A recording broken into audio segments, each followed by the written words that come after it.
버스 타려고 하다가 버스 놓칠 것 같은 그런 느낌? 노크온 되네요. 제가 홍미노트 10% 배송을 받고 노크온 안 된다고 말씀을 드렸는데 설정은 있었어요. 됩니다. 노크온 됩니다. 안녕하세요. 데코와이프입니다. 일주일 넘게 홍미노트 10%를 사용하면서 장단점에 대해서만 딱 포인트만 말씀을 드리려고 합니다. 이번 영상은 제 개인적인 생각이 또 들어갔기 때문에 그렇게 생각할 수도 있겠구나 라는 정도만 봐주시면 감사하겠습니다. 먼저 홍미노트 10% 가성비 있다 이렇게 생각하시는 분들이 굉장히 많을 텐데요. 그래서 더 홍미노트 10% 샤오미 폰에 대해서 관심을 많이 갖게 되는 것 같아요. 먼저 홍미노트 10과 홍미노트 10 프로 스펙을 간단하게 보여드리겠습니다. 표를 살펴보면은 딱 한눈에 알 수가 있죠. AP, 디스플레이 크기, 해상도 동일하고요. 저장 공간 동일하고 딱딱딱 봤을 때 차이점은 AP, 디스플레이 크기, 디스플레이 강도, 블루투스 부분과 메모리, 그리고 가격, NFC 지원 여부 요 정도가 크게 차이가 나죠. 또 제가 여러분들에게 죄송하다는 말씀을 드리고 싶어요. 저번에 홍미노트 10%를 언박싱을 하면서 이 뒷판을 플라스틱이라고 말씀을 드렸어요. 그런데 알아보니까 고릴라 글래스입니다. 홍미노트 10은 고릴라 글래스 3라고 하고요. 홍미노트 10 프로는 고릴라 글래스 5라고 합니다. 제가 눈썰미가 없나 봐요. 갤럭시 A51이 플라스틱이잖아요. 근데 소리를 들었을 때 이 둔탁함이 너무 비슷한 거예요. 갤럭시 A51이랑 당연히 플라스틱이겠구나 생각을 했었어요. 그리고 가격대가 30만 원대니까. 그런데 약간의 반전이 있었죠. 이 부분에 대해서 잘못 말씀드려서 죄송하다는 말씀 한 번 더 드리고 싶고요. 홍미노트 10 프로의 장점들이 그중에 있잖아요. 듀얼심이 바로 그 장점 중에 하나 있는데요. 심을 2개를 껴서 사용을 했는데 여기서 또 승질 버릴 뻔했어. 와이파이가 안 잡히는 거예요. 와... 유심을 2개를 다 끼고 재부팅 한 3번 하니까 그때서 와이파이 잡더라고요. 재부팅을 한 다음에 와이파이 잡은 이후로 그 뒤로는 문제없이 쭉 사용이 가능했습니다. 그래서 듀얼심 2개를 꽂았는데 와이파이 연결이 잘 안 됐다. 저는 그런 경험을 했기 때문에 그러한 부분도 있다는 점은 말씀을 드리고 싶고요. 디자인을 봤을 때 이렇게 봤을 때 색감이나 이 표현력이 되게 좋아서 홍미노트 10 프로 역시 디자인은 예쁘다라고 말씀을 드리고 싶고요. 카툭티는 어쩔 수 없는 것 같아요. 왜냐하면 화소가 높으면 높을수록 카툭티는 자연스럽게 생기는 것 같아요. 화소가 높다? 이꼴 카툭티 이렇게 생각하게 되는 상황이다 보니까 그냥 개의치 않아 하는 제 입장을 먼저 말씀을 드리고 싶습니다. 그리고 이 전면 필름이 있거든요. 이 필름은 상당히 만족스러웠어요. 기본 탑재인데 생각보다 괜찮다라고 말씀을 드리고 싶습니다. 그리고 이 케이스 꼭 보여드리고 싶었어요. 근데 저는 이거를 보고 찢어지겠네 이런 생각을 했거든요. 그런데 다른 한편으로는 먼지 끼임 현상을 줄일 수 있다라는 부분에서 이 젤리 케이스는 상당히 괜찮다. 그리고 이 젤리 케이스도 나쁘지 않았어요. 생각보다 괜찮았어요. 먼저 120Hz 디스플레이 부분이죠. 120Hz를 설정해서 봤을 때 그 부드러운 느낌은 상당히 좋았습니다. 그런데 여기서 포인트는 30만 원대로 120Hz를 사용할 수 있다는 게 큰 장점이 아닐까 싶었어요. 그만큼 120Hz가 굉장히 매력적이라는 부분을 말씀을 드리고 싶고 60Hz를 쓰다가 120Hz를 쓰니까 돌아가고 싶지 않다라는 느낌이 들었던 부분이 바로 120Hz의 장점이었습니다. 그런데 아쉬운 점도 있어요. 홍미노트 10 프로 같은 경우에는 120Hz를 설정한 상태에서 배터리 소모가 빨랐어요. 두 번째 만족스러웠던 부분이 바로 듀얼심이죠. 여기서 듀얼심이랑 SD카드까지 한 번에 넣을 수 있다는 장점이 있고요. 설정에서 모바일 네트워크에 들어가면 심카드 정보를 볼 수가 있죠. 1번과 2번 이렇게 볼 수가 있는데요. 통화 기본은 홍미노트 10 프로로 상대방에게 전화를 걸 때 어떤 유심으로 전화를 걸 것인가 선택하는 거예요. 그 중에서 세 번째는 전화를 걸 때 통화에 사용할 심을 직접 선택할 수 있는 기능입니다. 그 다음에 데이터는 1번으로 쓸 것인가 2번으로 쓸 것인가 선택하는 것이고요. 그 외에 살펴보면 여러 가지 기능이 있었어요.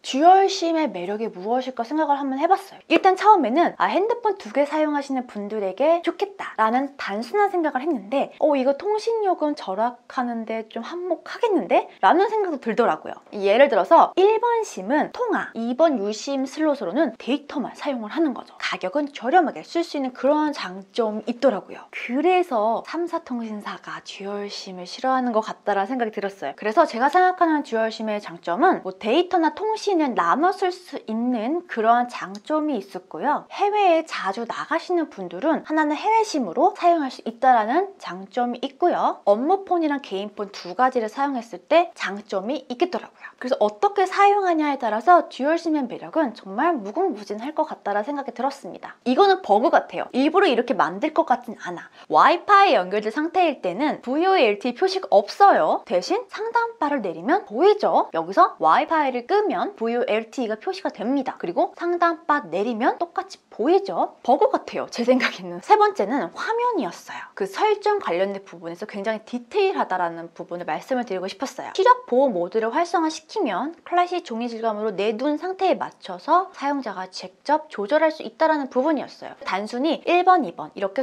답안지처럼 선택하는 게 아니고 사람마다 눈 타입이 정말 다르잖아요. 라섹을 했는데 라섹한 사람들마다 눈의 상태가 다 달라요. 그럼 조금 이렇게 조절하고 디테일함이 저는 마음에 들었어요. 네 번째는 바로 카메라죠. 30만 원대에 1억 800만 화소를 경험할 수 있다. 이 부분은 굉장히 큰 메리트라고 생각이 들었습니다. 동영상은 상단에 삼선 버튼 선택하면 4K 촬영이 가능하고요. 영화 프레임이 독특하죠. 사진도 역시 영화 프레임이 있었고요. 틸트 시프트 기능과 연속 촬영 설정이 있고요. 더보기에서 다양한 설정들이 있었는데요. 듀얼 동영상이 저는 너무 재미있었어요. 결론적으로 재밌는 설정들과 1억 800만 화소 장점이 분명하다라는 부분이 있었고요. 밤에 사진을 찍어봤는데요. 일반 모드일 때와 야간 모드 사진이에요.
보급형 스마트폰을 한 1년 가까이 쓰다 보니까 OIS 없는 거에 대해서 이제 무뎌졌어요. 굳이 30만 원인데 굳이 이런 생각이 또 들더라고요. 홈미노트 10과 홈미노트 10 프로의 차이점 중에 하나가 NFC 기능이에요. 그렇다면 교통카드 기능은 될까? 이게 또 궁금하더라고요. 될까요? 안 될까요?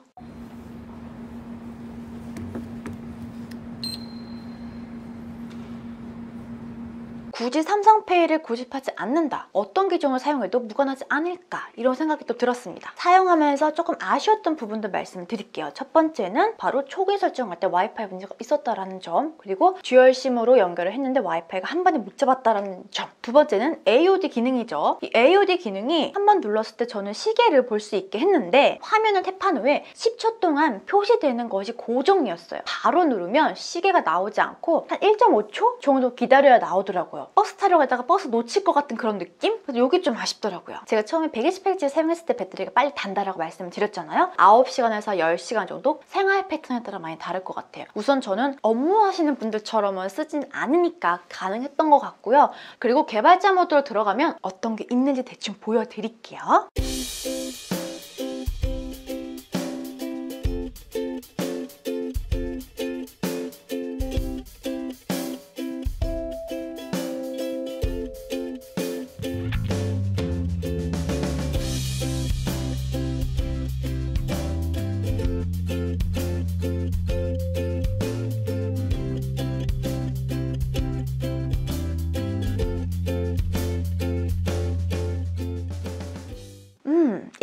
이상 사용을 하면서 느꼈던 점은 120Hz 주사율, 다채로운 디스플레이 설정, 대화면, 그리고 카메라, 듀얼심 이렇게 5가지로 봤을 때 홈미노트 시리즈 중에서 홈미노트 10 프로가 가장 비싼 가격으로 출시가 되었어요. 그게 바로 31만 9천 원 이죠. 그렇게 봤을 때 저는 31만 9천 원이지만 그래도 가성비 폰이라는 생각이 들었습니다. 그리고 마지막으로 백도어 문제가 또 있죠. 회사 측에 대한 신뢰도 문제가 가장 크고요. 중국의 그런 법 규정이 또 연관이 되어 있기 때문에 함부로 말씀을 드리기 어렵지만 생각을 하고 이용을 하시면 되실 것 같아요. 그리고 게임 부분에 대해서 말씀드릴게요. 배그 너무 어려워서 못하겠는 거예요. 그래서 배그를 가지고 돌렸다라고 제가 말씀을 못 드리겠고요. 대신에 카트, 그리고 아스팔트 9, 그 다음에 쿠키런 요 정도는 제가 좀 하는 편이라서 뭐 갑자기 게임하다가 튕기거나 그런 거 없이 그래도 무난하게 잘 되더라고요. 고사양의 게임이 아니라면 저는 게임하는데 부드럽게 문제없게 이용할 수 있다 라고 말씀을 드리고 싶습니다. 그래서 삼성페이를 꼭 고집하지 않는다 라고 생각을 하시고 금액 차이가 20만 원 후반은 차이가 나니까 조금 비교를 해서 생각을 하시면 도움이 되지 않을까 말씀을 드리고 싶습니다. 오늘 홈미노트 10 프로 간단하게 말씀을 드렸는데요. 구매를 하시기 전에 조금 더 도움이 되었으면 하는 바람입니다. 유익하셨다면